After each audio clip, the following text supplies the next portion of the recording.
everyone. Welcome to the Next Best Picture podcast, where I am being joined right now by the director of The Amateur, James Hawes. James, thank you so much for taking the time here to chat with me today. Hey, Matt, it's a pleasure to be here. Absolutely, man. So this story is based on a 1981 novel of the same name by Robert Littell, which was previously adapted into another film of the same name during the 80s as well. But you, when it comes to being hired to direct this project, how did the screenplay come to you, like the project itself? Like, how did you initially get involved, and what made you say yes? The project came to me. The producers were looking for the right director. It had been a sparkle in their eye for some years. They'd attached Rami to the show. Rami felt like really clever casting for the role, which we can talk about a little bit more. And they sent me the script. And what I loved, I love the espionage genre. I think it's been underplayed and underserved in the last 20 years. Obviously, there are some standout exceptions, but there's not enough. I'd done Slow Horses, so in the way that producers do math, they went, okay, let's find who's a guy who's been working in the spy genre. And this excited me. It has the mix of character and action. It felt like it's a bit of a twist on what we've become used to as a spy movie. Yeah. I'm also just really curious, just because you just brought up Slow Horses just now. Side note, how do you feel that show has now finally been getting some recognition from awards bodies and has really like now found its audience? Hey, I have a mixed feeling about that. It was so frustrating early on, where industry people were ringing me up and going, "This is great. Why does nobody know about it?" Yeah.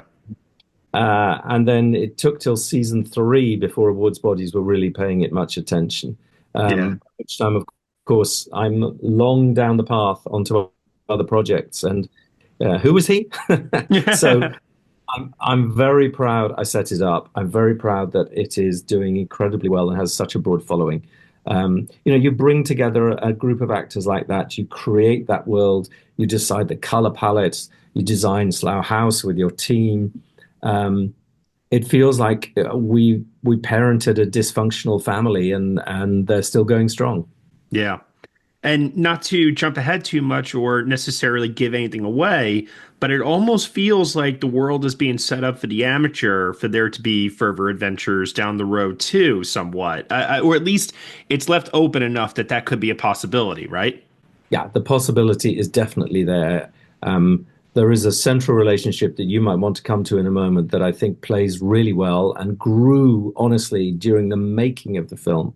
And I think that has potential if people buy into it. Yeah, so let's talk about that a little bit here. Laurence Fishburne cast in the mentor role to Rami Malek's character here. I assume that's what you're alluding to here. I agree. We've seen Laurence Fishburne take on these types of roles before. So ideally, like as you said, Rami Malek, perfect casting for a role like this. And so is Laurence Fishburne. Did they have to do like a chemistry test when they come together at first? Or how did that dynamic play out?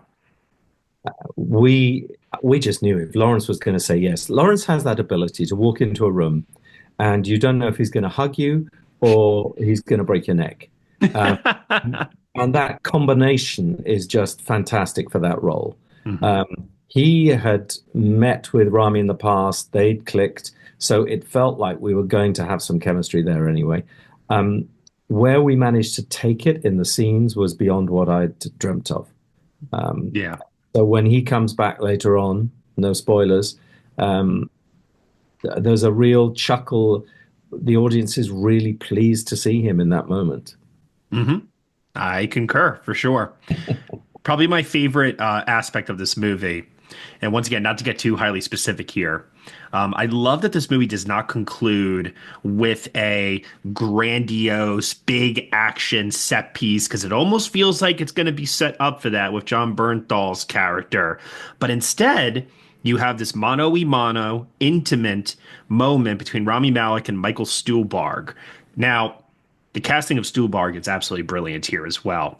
Tell me a bit about how that very personal exchange between the two had to serve as your grand climax for this movie. Well, there are two things. First of all, there's a version of this movie which would be a brilliant Bond finale. But the risk is that the bad guy would have a cat in his lap and he'd be in some vast bad guy lair. we looked at boats, which were, it was originally written like some kind of super yacht. And I said, this is not who this guy is. This is not who our film is. So we found this research come fishing vessel as the place that we end up. Again, not getting too specific, but my point is the tone. It felt it needed to be rooted. This was a guy who's practical, who hides under the radar. Mhm. And you've touched on it as well. Yes, some people are calling this a revenge movie, but it's about more than that. It's also about justice. Mhm. And it's about Hella's journey. There's a fantastic scene in the middle. I really love the writing of it when he stands with Caitríona Balfe's character, again, not giving too much away. Um, and they have a discussion about grief. And she says to him, is this really how you want to fill your silence? And from then on, you get his exploration about how is he going to finish this off? Is everybody going to die? Is everything Mhm. going to be blown up? Or is there a bigger justice and a better place for his future? I think that's very interesting because we've heard the phrase get said before that when you take a life, a piece of you goes missing.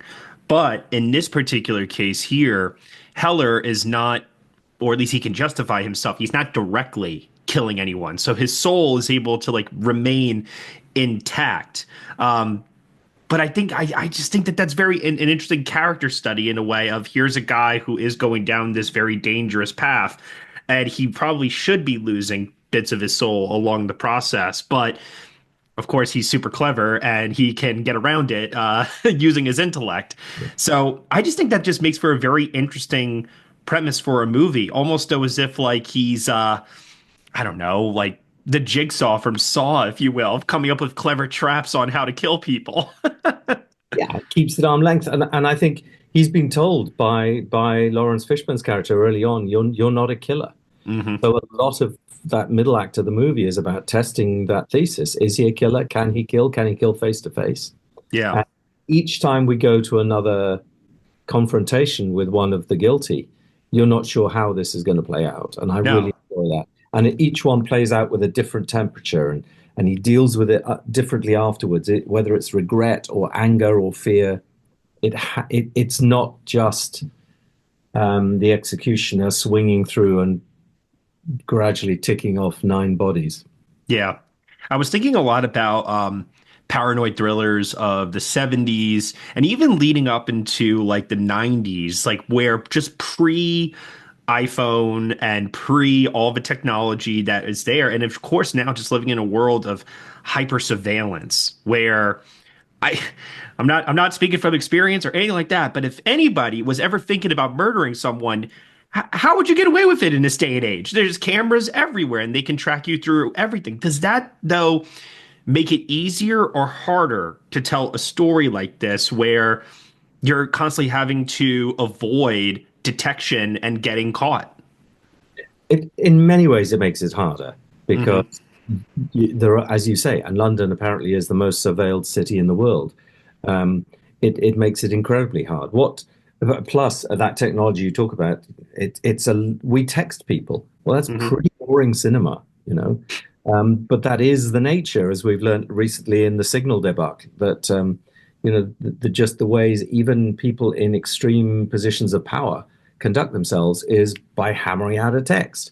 Yeah. Um, so, but at the same time, one of our set pieces is all gathered on iPhones and CCTV and body cams and dash cams because the way you and I now consume news, an awful lot of it is captured like that.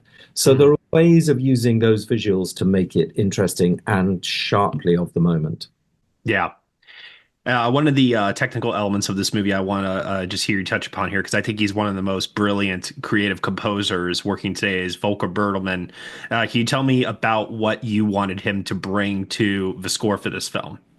Yeah, I'd worked with him on One Life last year, and it was Yeah. just such a great collaboration. He's that person who comes and sits in the edit suite with me, and we talk through scene by scene what the mood is, what the message is. I wanted that edge, I wanted that tension, but I also wanted, which is far harder, to find places to give me the different emotion. Hmm. So there's a scene, for example, when Hella comes back to his house for the first time after he's been told that his wife has been murdered. what he does with those cellos is extraordinary, and you feel this sweep of emotion. There's a moment towards the end when our character is triumphant when he hits a single trumpet, and it just has sort of the note of a hero in a western riding off into the sunset. He gives you glorious, epic, big music that, I have to tell you, sounds fantastic in the theater rather than just out of even your best domestic speakers. It sounds amazing. He gives you heart, soul, damage, as well as the tension edge. Yeah, definitely agreed. We're coming up on the end of our time here, and I just have one quick question left, and then one maybe long. But the long one is the pool. Where did you find this pool? The pool is in London. It's You almost built? Wait, you built it or? no. That pool exists in London across Uh-huh. the two apartment blocks in a place called Embassy Gardens, right next door to the American Embassy, which did mean that we had to do quite a lot of permission checking before we could shoot there with drones and Sure. everything else. So that pool exists. Wow. Manufactured in the States, shipped out there. Some guy had a dream to put it above some buildings he was developing, apartment buildings, as it happens. We then built a section of it in the studio Hmm. from which we could drop the guy, smash the pool, and drop an awful lot of water. So we got the water effect as well. So it Yeah. is a real mix of location, studio set, and VFX, which Yeah. makes it feel more real. You don't have to rely entirely on CGI. I was going to say the VFX team must have been appreciative that they had the reference for sure. Yeah, yeah. And then my final question, quick one. One Life moved me so much. I remember crying my eyes out when I saw that at Toronto. And Yeah. now you've done this thrilling, as you said, maybe not revenge, so to speak, but just this thrilling tech film, The Amateur. What are you looking for in a project? Because these are two very, very different films to have so far in your filmography. What's next for you? Well, I hope it will be. I'm going to answer slightly differently. I hope it'll be a compelling character story. I Hmm. do enjoy doing stories based on real events. I really enjoy these genre of thrillers. I've got a couple of ideas up my sleeve. One is based in international crime. One is because I did Black Mirrors, a near future fiction version of the espionage tale. We'll see. Yeah. And can I also just say too, we're all looking forward to seeing Lanterns next year. I know that's very hotly anticipated by a lot of folks. So can't wait to see that. Can't wait to see what character piece you come up with next, James. And thank you once again for the time here. Matt, I really enjoyed it. Thank you for your time. Take care. Take care. Have a good day. Bye bye. You too.